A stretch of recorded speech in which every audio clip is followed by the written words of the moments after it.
Heart में प्रमुखतः 3 प्रकार की बीमारियां अमूमन देखी जाती है। पहली होती है जन्मजात हृदय रोग, जिसे हम कंजेनाइटल हार्ट डिफेक्ट्स कहते हैं, जो बाय बर्थ हार्ट के स्ट्रक्चर में कोई एबनॉर्मलिटी के कारण हो सकती है। दूसरी होती है वाल्व संबंधित बीमारी। हार्ट में 4 वाल्व होते हैं, अमूमन वाल्व का सिकुड़ जाना या ढीला हो जाना, ये वाल्व संबंधित बीमारी होती है। और तीसरी तरीके की बीमारी होती है coronary artery disease. Coronary artery disease मतलब जब हार्ट को खुद को सप्लाई करने वाली 3 कोरोनरी वेसल्स में ब्लॉकेज या अवरोध हो जाता है, तो हार्ट की खुद की सप्लाई यानी कि blood supply to the heart hamper हो जाती है, कम हो जाती है, जिसे हम कोरोनरी आर्टरी डिजीज कहते हैं, और आम भाषा में जिसे हृदयाघात या हार्ट अटैक और मेडिकल टर्म में मायोकार्डियल इंफार्क्शन कहते हैं। अब हार्ट डिजीज में से सबसे महत्वपूर्ण और किलिंग जो डिजीज है वो यही है, जिसे हम कोरोनरी आर्टरी डिजीज कहते हैं। और उसमें सबसे प्रमुख बात है इसका प्रिवेंशन करना। इसके प्रिवेंशन के एक ही मोटो है कि आप अपने हार्ट को खुश रखें। हार्ट को खुश रखें तो हमारा जीवन खुश रहेगा। हार्ट को खुश रखने के प्रिवेंटिव मेजर्स में से सबसे महत्वपूर्ण है अपनी लाइफस्टाइल को डिसिप्लिन बनाना, यानी जैसे जल्दी सोना, जल्दी उठना, नियमित व्यायाम जैसे ब्रिस्क वॉकिंग, जॉगिंग, साइकिलिंग, इस तरीके की एक्टिविटी को रेगुलराइज रखना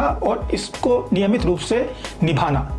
इसके अलावा हेल्दी फूड का मतलब यह है जिसमें पॉली अनसैचुरेटेड फैट या फैट की मात्रा मिनिमाइज हो। इसके साथ साथ अपने रिस्क फैक्टर डायबिटीज और हाइपरटेंशन इत्यादि को कंट्रोल रखना, और अगर मान लीजिए हम डायबिटिक हैं या हाइपरटेंसिव हैं तो अपना नियमित और रेगुलर चेकअप कराना, अपने वेट को कंट्रोल रखना, और साथ साथ जो स्मोकिंग और ज्यादा मात्रा में अल्कोहल को पूरी तरह से अवॉइड करना अपनी लाइफस्टाइल से, चेकअप कराना।